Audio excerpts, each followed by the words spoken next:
Hello everyone, welcome back to another mini album reviews video. I've got 10 albums to talk about today. These are going to be very brief. I've just been busy. I haven't been able to put as much time and effort into this as I would have liked to. And let me just say once again, as always, this is all just my personal opinion on these albums, and I just want to make that especially clear right now because I will have some harsh things to say in this video, but I'm not meaning to come across as some sort of objective person who can determine objectively which albums are good and which albums are bad. You know what I mean? Like, it's just my personal opinion. I'm just one person. And I'm really just telling you whether or not I like the albums and sort of why I do or why I don't, just trying to put it into words as well as I can. But again, like, at the end of the day, there might be way more to these albums that I'm just personally not picking up on. So I just want to make that very clear. If you don't want to hear me say harsh things about some of these albums, then you probably should not be watching this video. And speaking of which, yeah, this was definitely a disappointing episode. A lot of albums that did not click for me as much as I would have hoped. But I'm gonna try and talk about them anyway. Now, I don't want to waste too much time before getting into the actual reviews, but there is something I want to update you all on. I have mentioned I've been very busy lately, and one thing that's happened that I was certainly not expecting, I actually had some random guy break into my house recently, and I was not expecting this at all. I don't know why he did this, and the worst part is he's actually still here. And I kind of think there's no getting rid of him. I don't really know what to do at this point, so it has made filming these videos a little bit more difficult. Wait, well, sorry, what was that?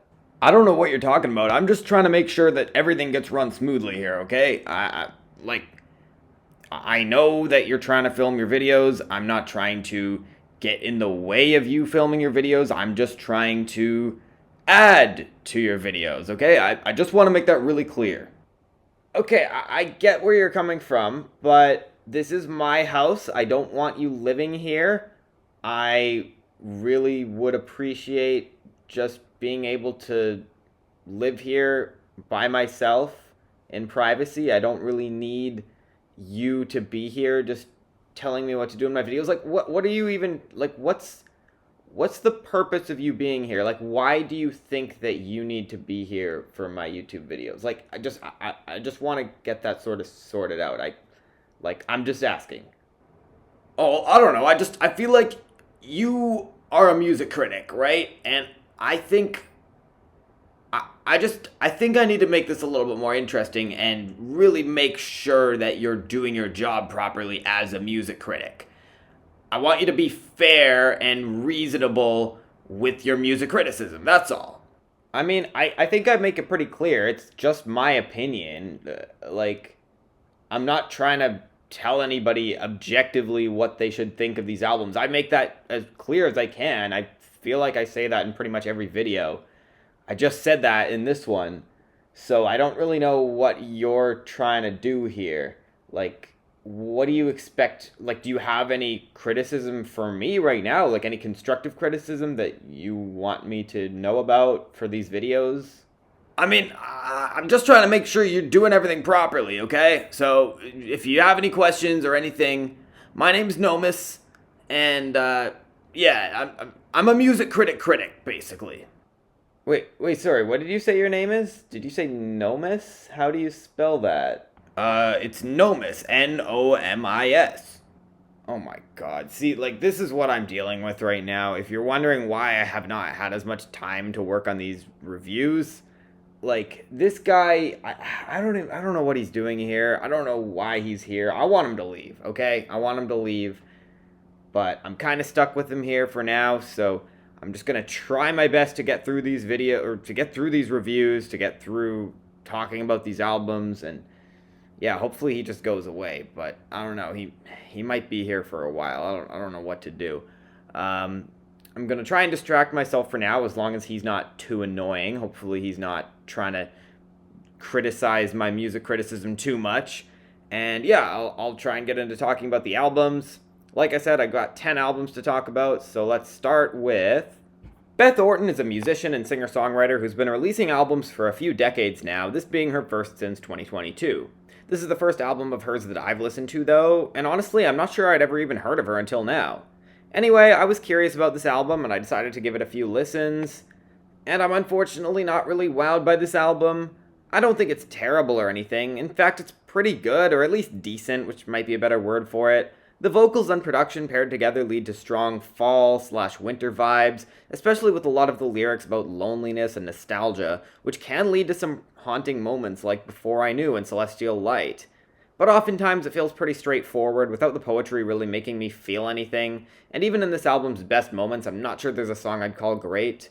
And that's not even mentioning how the vocals can sometimes sound a little off on some tracks like I'll Miss You and Cigarette Curls, even if some of the singing here is quite impressive, such as on the closing track with those really powerful vocals amidst the musical build toward the end. So while this album does some things well, I'm just not sure I have any reason to go back to this. So yeah, it's fine, but that's about it. So I guess I'll give The Ground Above a 6 out of 10, and hopefully you end up liking it more than I did. I've been hearing about this album for a few months, and I've heard mostly good things about it, and it's probably best classified as hyperpop if I had to pick a genre, not too different from what Charlie XCX has been doing for the past decade or so. But I also realize I should probably stop making the Charlie XCX comparison with any experimental pop artist who's at all hyperpop adjacent, although with this album the influence feels very prominent.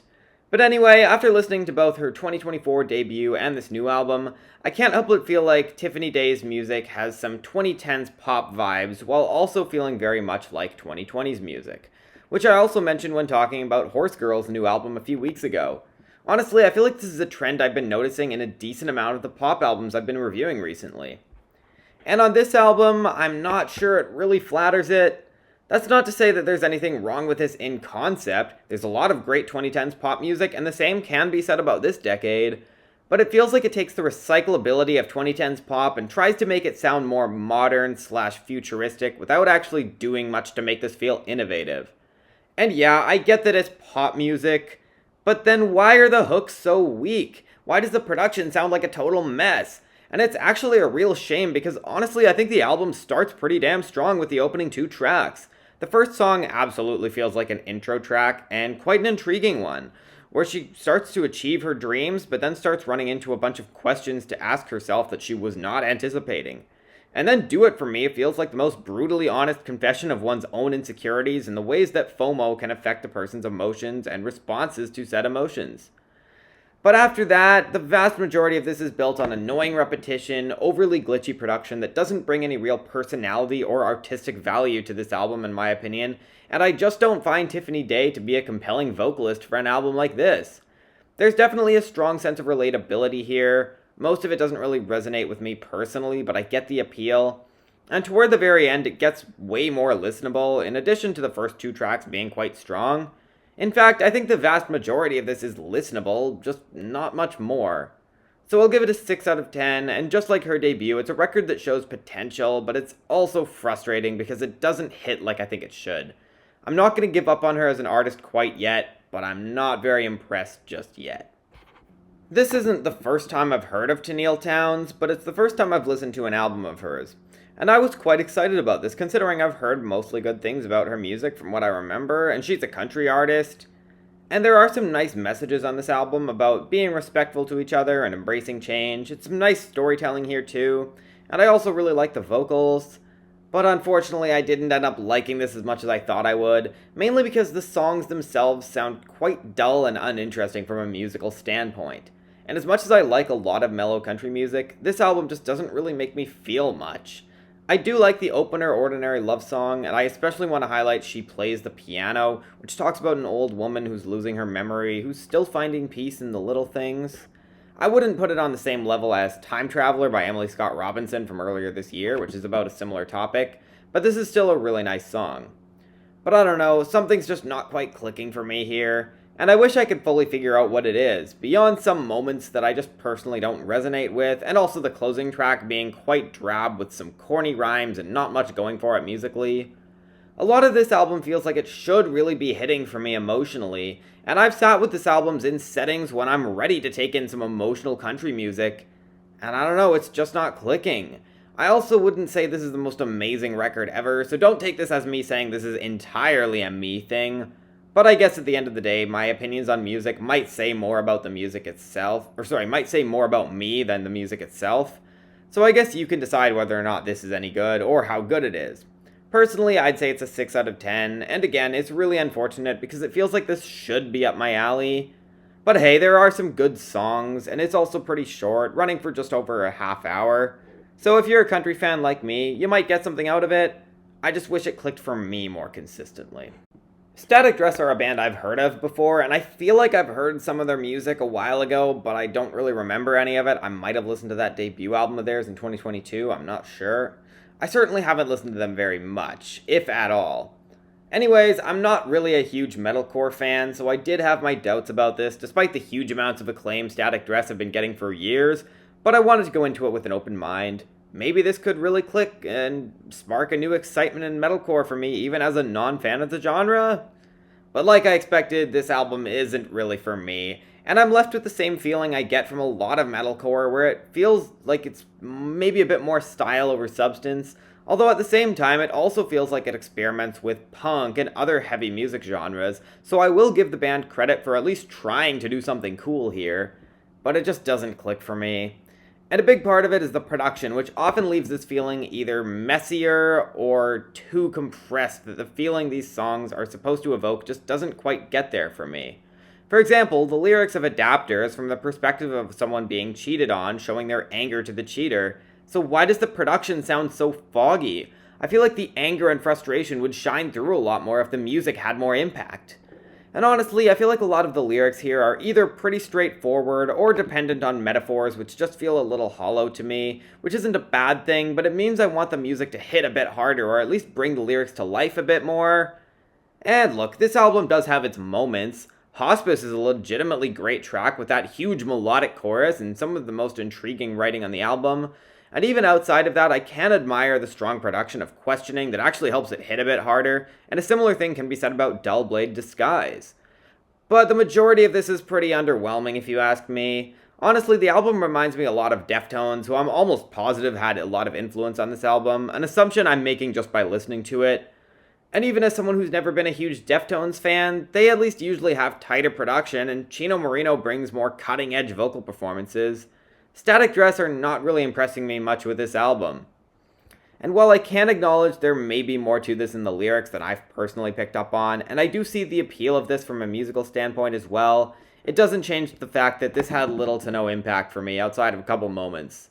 For me, this is a 6 out of 10, because as much as I admire the creativity of an album like this, I'm just not connecting with it, nor am I really all that impressed by the final product.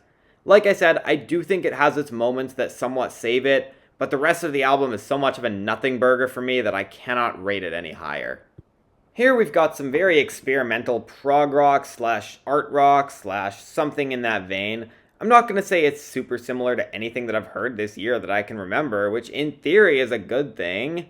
And I'd say it turns out to be a good thing in practice too, because I very much admire the artistic direction that Horse Lords went with this album. This is the first album of theirs that I've listened to as far as I can remember, so I can't compare it to their other work, but it's definitely made me curious, because for an instrumental rock album that's so weird and out there, it feels amazingly well focused to all come together as a larger musical statement, where some of the really weird moments I honestly don't mind at all, even when on paper they feel like they should be super out of place on this album. Actually, a bit of a side note, I guess it might not technically be instrumental. There are vocals, but no lyrics. Either way, in some ways it reminds me of Engine de Poitrine, whom I may not have given the most glowing positive review to earlier this year, but while this album probably isn't as technically impressive, it more than makes up for it with more artistic direction and album cohesion, even if some of the interludes here are a bit unnecessary. Still, I think this album's strange, high-frequency moments add to the personality and make for quite an intriguing listen. It's got a bit of an inconsistency problem, some songs drag on a bit longer than I would have liked, and I do think it trails off a bit toward the end, and I'm not going to say this is entirely for me, which is why my rating might seem a bit lower than my positive words here would imply. But note that when I give this a 6 out of 10, it's a very strong 6 out of 10, and I'm still excited to be talking about this album, because it's a pretty cool experiment. I definitely recommend this, especially if you like instrumental prog rock. Here's the newest album from this post-punk artist Smirk, which is the solo project of Nick Vicario. And I really like post-punk, so I was excited to hear this, as I feel like I haven't really listened to much new stuff in the genre. And first of all, I'll mention that I could only find lyrics posted for 2 songs, and while I can hear some of the other lyrics, it's still hard to take them into consideration that much when they're not written in front of me. So this review is mostly about the way the album sounds. And as much as I hate to say it, I'm not a big fan of the production style on this record. The drums don't feel very impactful, the vocals are kind of buried in the mix, and the overall foggy sound of this record just doesn't hit as hard as I'd like it to. I wish it sounded a little clearer. But there are some good guitar riffs, the vocal style is quite fitting for this music, even if I'm not a fan of the effects. And in a lot of ways, this is up my alley, it's just not quite hitting. And there are some moments like Abide where the production sounds a lot more clear, and also moments where it's hard to care about production nitpicks. Although a lot of the time I don't feel like I'm nitpicking, because when you hear this album, you'll probably hear exactly what I'm talking about. It's not a bad album, but when you consider that a lot of the grooves themselves aren't even that interesting to me, it really makes this a difficult album to praise as much as I'd like to. That said, I am curious to hear more music from Smirk, because while this is multiple big steps away from being great in my opinion, I do hear potential. 6 out of 10 for me, not really sure what else to say. This is the debut studio album from The Leaving, a duo who are basically a Church's side project, featuring that band's secondary vocalist Martin Doherty and their touring drummer Jonathan Scott. And as a fan of Church's, I was definitely curious to hear this, but it's really nothing special if you ask me. And it's frustrating because it always feels like they're trying to really evoke a lot of emotion in the listener with these songs, and for me it just doesn't. No offense if this resonates with you. In addition, it feels like this aims for huge, epic choruses, and I'm sorry, the whole thing sounds like it's been run over by a steamroller. The hooks are dull, the songs feel like they have no strong progression, and Martin's vocals sound so processed in a way that makes this album sound so robotic. I honestly hate to say this, but it sounds like an album that could have been made by AI. Like, I know it wasn't, but it sounds like it could have been. Or at least I assume it wasn't. But it's not like the production here helps. This whole thing sounds way too airy and hollow, where the drums have no punch to them, and it's just really frustrating. The album doesn't really give me much to say beyond all this.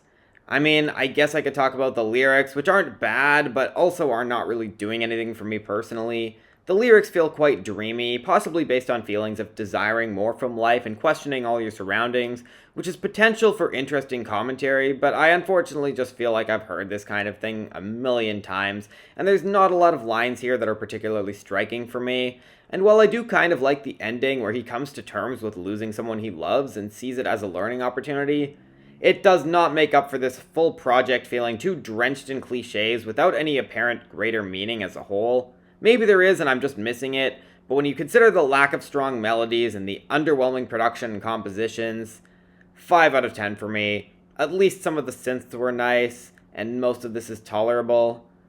But look, apparently Church's 5 is coming soon, but when pairing this with Lauren Mayberry's disappointing solo album from 2024, it honestly makes me a little worried about that next album from Church's, even as a fan of that band. But either way, this new album from The Leaving, I'm leaving it behind. This is the 10th solo studio album from Future, and it's first in over 4 years, following 2022's I Never Liked You, an album that I fittingly never really liked, although I didn't really dislike it either, and revisiting it now, I still stand by that it's pretty mediocre. And with that being the only full Future solo album that I've listened to, I cannot say my expectations for this new album were super high, especially considering the reviews that I'd been seeing for this album were not positive. And wow, this is bad. And honestly, considering my time crunch to get this video posted, why would I spend much time on this shitty-ass album? And look, from the smallish amount of music that I've heard by Future before this album, I have always felt like he's better at making stupid, vapid mumble rap a bit more enjoyable than a lot of his peers, and I'm not totally sure why. It's something in his vocal delivery, I guess. But not only is the rapping and singing shockingly horrible on this album, but it's nearly an hour long, and it's mind-numbingly terrible. The only good thing I can say about this album is that I found it mildly pleasant in certain moments when I listened to it late at night while riding the bus, which is probably the most fitting scenario to get the full effect of a Future album. And that was before I read the god-awful lyrics, full of cringy bars, too many to mention, as well as plenty of bars about fucking bitches, fucking your hoe, etc., some of which are absolutely disgusting in the ways that he talks about women. Prime example being on Konnichiwa, when he says, "Bitch ain't gonna pee on me, you stupid slut." But honestly, there's lyrics like this all over the album, and some strange chinchilla references. Somebody tell me if you know what he's talking about. And while there are also some lines about women mistreating him, it doesn't excuse the endless misogyny all over this 22-track album, and especially considering how little this has going for it musically, and some moments like 2018 being pretty much unlistenable. What the hell was that vocal performance on that song? The album is an absolute mess, and I highly recommend you stay the hell away from this. Honestly, it's a 3 out of 10, and I think it's one of the worst albums I've heard all year. I've heard of Jezebel Gebergably before, but this is the first time that I've listened to an album of hers. And this seems like a very high concept, high ambition album where I'm not sure I totally follow the story going on, but there's topics discussed like obsession, lovesickness, and some stories where the narrator is struggling to understand other people's motivations. But unfortunately, this album just isn't really doing much for me, and it's largely because it's the kind of experimental pop rock that feels maybe like it's trying a bit too hard to be quirky, without feeling like it really comes together to be more than the sum of its parts, which is a big problem for me when the songs themselves are not really that strong. And even though I think this is trying to be super catchy, I don't really like a lot of the melodies that much. And there's also some moments where the production is really lacking too. I mean, listen to Baby Pink Braces, which I would say sounds like a demo, but even that feels too nice. And I could also mention the really compressed, foggy sound of Borscht Porsche. Also, the vocals sound overly buried throughout a lot of this album. Now, this isn't all bad. I like some of the keyboard melodies on Pizza Rolls Royce, even if it feels like a weird contrast to the really dark lyrics. And the best song here is Serial Material, which has some great flow in the singing and rapping, and it's a really fun, groovy song with some fascinating storytelling. But as a whole, the production is really messy, it does not feel as innovative as it's probably aiming to be, and I'm just having a hard time piecing this all together, and I kinda have a feeling that it's most likely not just a me thing, even though I know this has been getting a lot of acclaim. But hey, I guess it's just not for me. 5 out of 10, and I don't think I'll be returning to this anytime soon, especially considering how long it is. Alright, so I did not have any expectation that this new BB Rexa album would be good, but curiosity got the best of me. I heard she put a new album out, and as much as I can't stand the songs that I've heard by BB Rexa, I don't think I've ever heard an album of hers. And I wanted to go into this with an open mind. Yes, she made absolute stinkers like I'm a Mess, Meant to Be, and who could forget I'm Good Blue, but I wanted to give this a fair chance and try to review this for what it is. And surprise, surprise, the album isn't any good. And what I hate about this is that I really tried to be open-minded and not just immediately dismiss this simply because it's BB Rexa and the critics don't like her. But this just isn't good. It's the kind of pop music that feels like it's always either way too basic or is trying too hard to be quirky and unique, and the worst part is it often falls into both of those camps at the same time. This album is so goddamn over-processed. It's way too popified without bringing anything to the table that makes pop music special. So as a result, we get horrible, obnoxious tracks like $HIT, and multiple moments based way too much on annoying repetition, including some absolutely embarrassing attempts at experimentation like The Way I Want You, with its horrible vocals and guitars that have absolutely no excuse for sounding so underpowered on that track. There might be some genuine emotion here, but it's too processed and artificial sounding for any of that to really shine through or have any impact for me. One Day is a rare example where I feel like the high vocal notes don't feel forced, and honestly the song is quite good. And I Like You Better Than Me is fine, I guess. The rest of this is bland, basic, and not only is it not as daring as BB Rexa probably thinks it is, but it's actively obnoxious. 4 out of 10. When people say that all pop music sucks nowadays, I don't agree with them, but it's albums like these that give the genre its bad reputation. Oh my god, you gave the new BB Rexa album a 4 out of 10? What the fuck is wrong with you? I just don't think the album's very good. Again, it's just my opinion. I tried to go into it with an open mind. I promise you, I tried, but I just could not get into it. I feel like the songwriting's really weak. I don't think the vocals are very good. When it tries to be experimental, it just comes off as kind of embarrassing, in my opinion. Oh yeah, I don't disagree with you there. I think the album's a lot worse than you say it is. Like, why are you giving it a 4? Like a 4 out of 10? That's like almost a 5. I don't see how you could make any sort of defense for this album. This is the worst, most god-awful pop music I've ever heard. Like, maybe a 2 at most. Maybe a 2 out of 10. And even that's, like, maybe being a bit too nice. Okay, well, again, it's just my personal opinion. I don't know what this guy is yapping about, but whatever. I guess we're doing this now. But anyway, thank you for watching this video. Feel free to let me know in the comment section down below what you thought of these albums and or what you thought of my reviews. Although I guess I do have a music critic here now. But anyway, feel free to let me know what you think down in the comment section. And yeah, I think that's all I got to say for now. My name is Simon. That's Nomis over there. And thank you for watching. I will be back soon with more videos.